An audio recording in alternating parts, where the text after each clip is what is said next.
I might find what I need, I choose a random artery and begin my search. The missing ingredient is an herb, so I stop by every tent that sells those. After maybe 20 minutes wandering the market, I begin to realize what I'm looking for is not as common as I thought. No one I've asked has it, or has a clue where I could find it. If I can't locate it in the next half hour, I'll have to look for another spell that doesn't require something so rare. A commotion ahead draws my attention. I hear a vendor curse at a vampire for using compulsion, which puts me on high alert. Bloodsuckers usually don't come here unless they're accompanied by a witch or mage. Curious, I push through the crowd to see who has enraged the man. When I reach the front of the circle of onlookers, I catch Aurora and Saxon disappearing around a corner. Hell and damn! What are they doing here?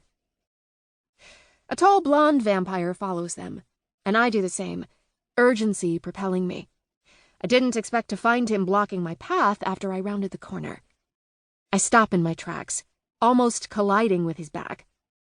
"Fuck! Guys, cut it out!" he says, exasperated. I walk around him to see what my sister and Saxon are doing, and freeze. Shit. They're all over each other, yanking at each other's clothes like animals in heat. Aurora would never act like that unless she was possessed or bewitched.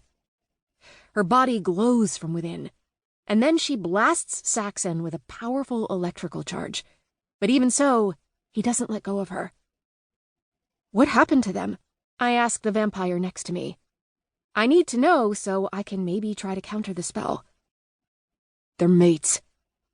Son of a bitch. I don't know any magic that can stop them. Brute strength is the only solution. We need to separate them now.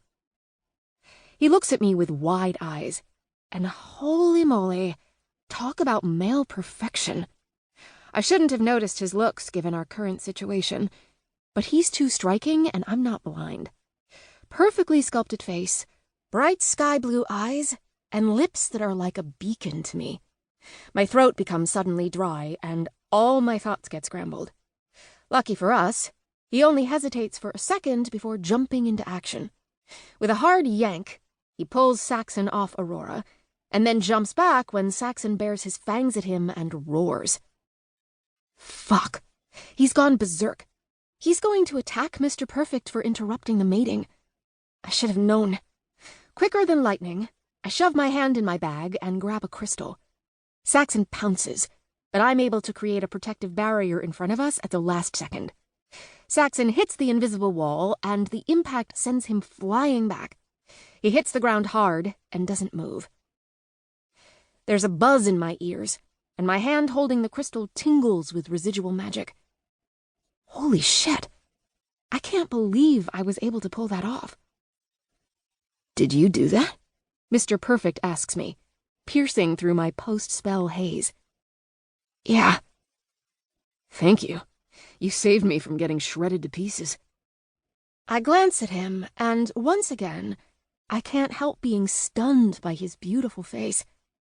He's a vampire, but he feels otherworldly. Sure, I reply. I realize I'm staring like a fool. I should look away, but I can't. He has reeled me in with his bright eyes. To be fair, he's staring at me as well, almost as if he's intrigued by me. I snort in my head. Yeah, very unlikely. Maybe I have dirt on my face. What happened? Saxon asks, breaking my connection with Mr. Perfect. You and Aurora went crazy, he replies. Can someone explain to me what the hell is going on? I ask, even though Mr. Perfect already told me Aurora and Saxon are mates. But how in the world they got to the point where the urge to mate overwhelmed everything is still a mystery. Aurora steps in front of Saxon, pulling the torn pieces of her jacket closer. Not until you tell me what you're doing here, Miranda. Ah, shit. Maybe I should have kept my mouth shut. We're no longer alone, and I can't confess in front of all these witnesses the real reason I'm here. I'm saved from coming up with an excuse when Luca and Vivian come running. What now? Saxon asks, as he jumps back onto his feet. You need to get Vivian and Rikkon to the...